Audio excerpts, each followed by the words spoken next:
Bonjour, on se retrouve pour les livres, enfin les auteurs que j'ai aimé découvrir cette année.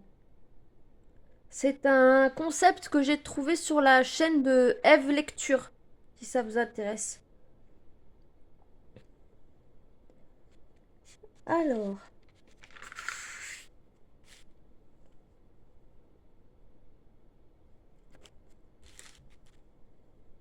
voyons voir.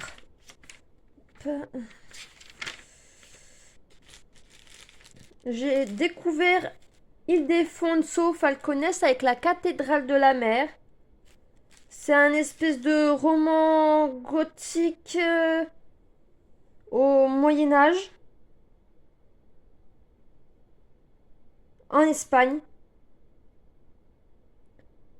avec les luttes de caste et de religion. C'était assez intéressant, j'ai bien aimé. Et c'était la première fois que je lisais Monsieur Falcones. Là que je vois s'il a écrit d'autres choses.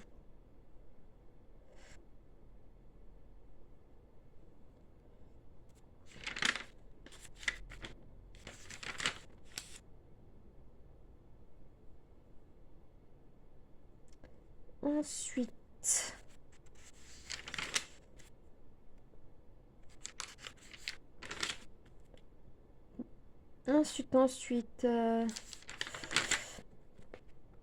Il y a des auteurs que je ne cite pas parce que soit je les ai déjà lus, soit je les ai pas plus aimés que ça. Il y a des abandons. Je n'ai pas peur d'abandonner. J'ai suffisamment de livres comme vous pouvez voir derrière. Hein. En 2 étages avec des livres qui sont couchés parce que j'ai plus de place. Pour perdre du temps à lire des choses que j'aime pas. Par exemple, Jour sans fin de Delphine de Vigan, j'ai abandonné au bout d'une dizaine de pages. Parce que j'aimais pas son style. Pourtant, le sujet, il m'intéressait. Tant pis. Ce n'est point grave.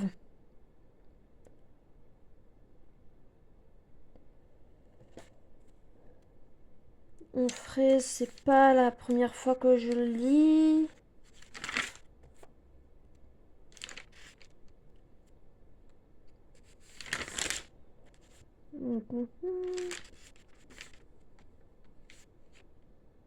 L'été de la sorcière de Nashiki Kao. C'est un livre que m'a fait découvrir Manon de Vibrations littéraires. C'est un livre qui se passe au Japon, entre deux jeunes adolescents. C'était mignon. C'est psychologiquement intéressant.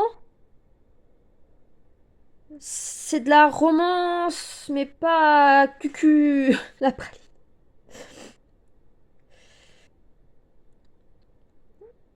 Avec une histoire de deuil dedans, si je dis pas de bêtises.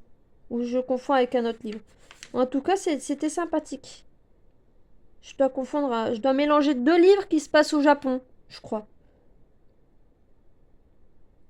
Mais de toute façon, c'était un livre que j'avais bien aimé. Il y a au moins un enfant et sa grand-mère dedans.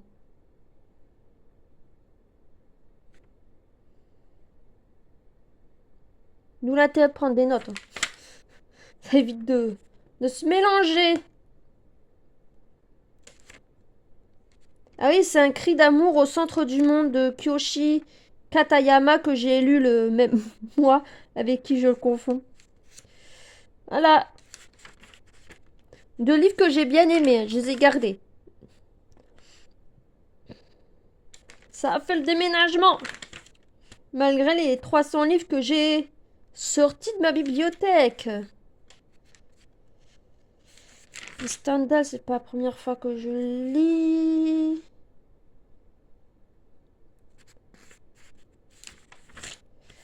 Hop. Ensuite.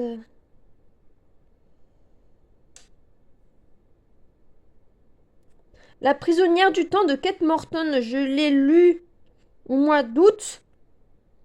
J'avais bien aimé. C'est un roman où vous avez une archiviste qui s'ennuie dans sa vie de couple, qui trouve un carton dans son service, qu'il étudie et qui se retrouve à la fin du 19e siècle, à l'époque des pré-raphaélites, et qui s'intéresse particulièrement au sujet. C'était très intéressant. Je passais mon temps sur le téléphone à rechercher si tel ou tel personnage dont elle parlait, c'était un peintre ou un personnage inventé. Je l'ai conservé. Il est ici. Aïe. Hop. Là.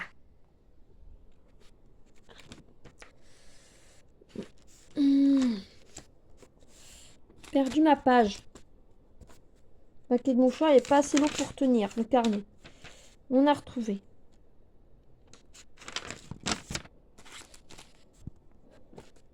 Suskind, le parfum. C'est pas la première fois que je lis Patrick Suskind. On peut pas dire que c'est une découverte. Mais c'est le premier texte de lui que j'aime. Est-ce que ça compte?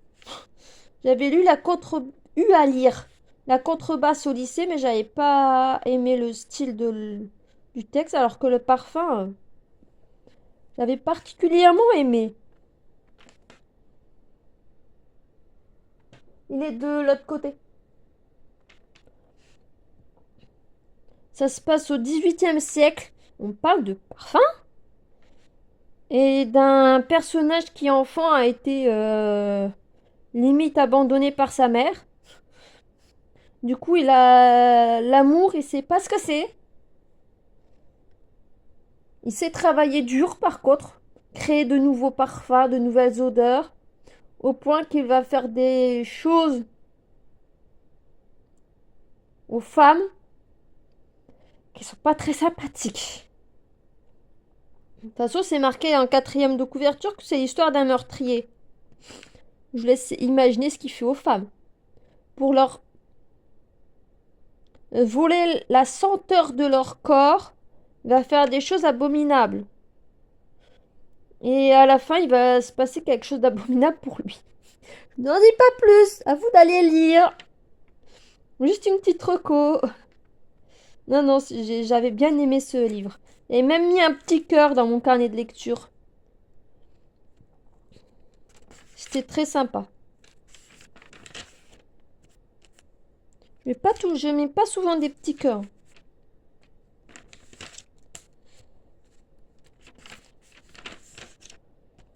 Ensuite,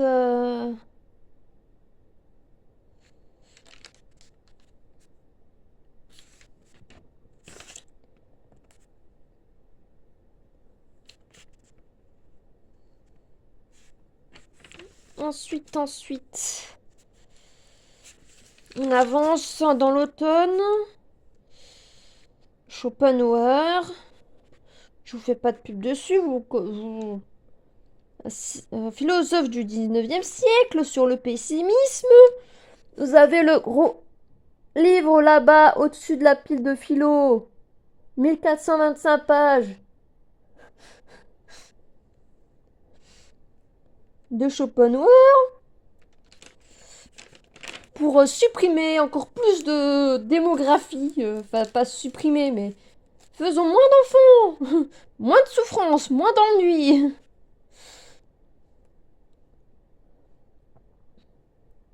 Plus d'écologie. C'est très écologique. Il y a moins d'enfants, moins besoin d'acheter des cadeaux. Moins d'enfants, moins de gens qui vont surconsommer. Plus besoin de faire des vêtements et tout ce qui va avec. Youpi. Le Palais des Silences de Svevakasati Modignani. J'avais bien aimé cette autrice. Oui, je crois que c'est une femme. Ça se passe notamment en Italie. Enfin, il y a des Italiens.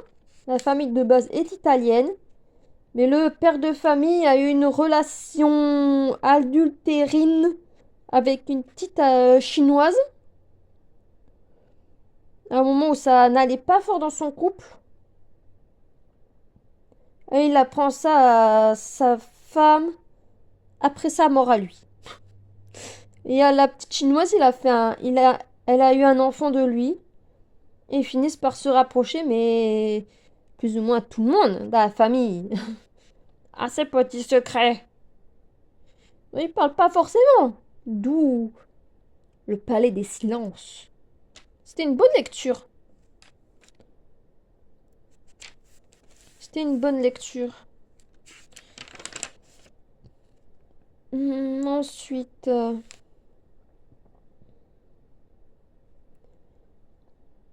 Spinoza, une vie de Steven Nadler, un livre que j'avais emprunté à ma médiathèque pour découvrir la vie de Spinoza. Il y a un YouTuber, booktuber que je suis pas mal, qui adore Spinoza. Peut-être plus que moi je n'adore Schopenhauer. Qui avait expliqué qu'il fallait lire des livres expliquant la manière de penser de Spinoza avant d'entrer dans son œuvre en tant que telle.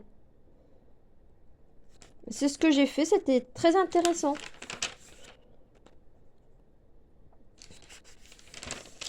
Il vivait avec pas grand-chose. De toute façon, vu ce qui lui est arrivé, il pouvait pas vivre avec grand-chose vu qu'il a été mis de côté par la société. Parce qu'il a osé dire tout haut ce qu'il pensait. Il allait plus loin que Descartes dans son rapport à Dieu. Sans être athée.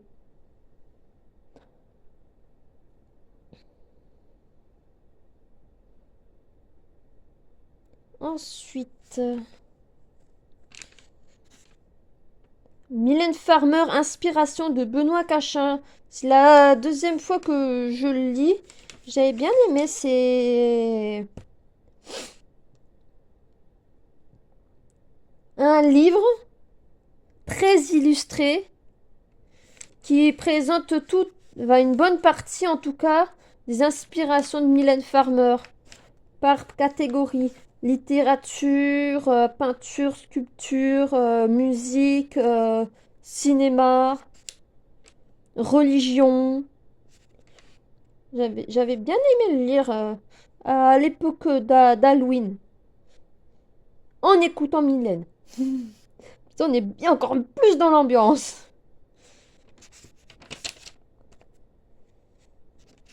C'était bien sympathique. Sinon, j'ai lu Kohei Seto, que je vous ai chroniqué dans une des toutes premières vidéos de la chaîne. Moins sur la décroissance. Consommons moins, la terre va mal. Consommons du local. Du local, très local, hein. Ça veut dire que si vous voulez du miel, faut l'acheter dans les 20 km autour de chez vous, limite. Non, c'était sympathique. Ensuite, sympathique, dans le sens que c'était intéressant. Parce qu'entendre parler de Marx toutes les 4 pages... Au bout d'un moment, on a compris qu'il aimait Karl Marx, ce bonhomme.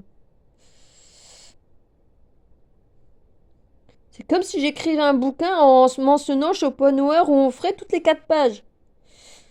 Je sais pas s'il y a grand monde qui continuera à lire le livre. Mais bon, c'est intéressant. Ensuite, on a Meurtre au couvent de Elisabeth Traîneau. Prêtre satanique contre un couvent plus aimant par rapport au petit peuple. Ta ta ta ta ta ta ta.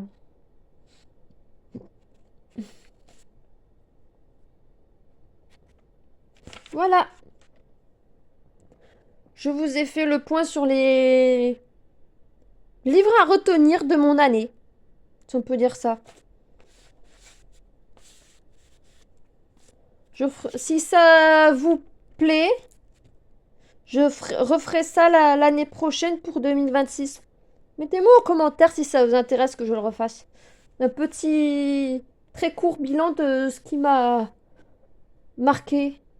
Mais je le referai peut-être quand même pour refaire, synthétiser ce qui a été bon à conserver.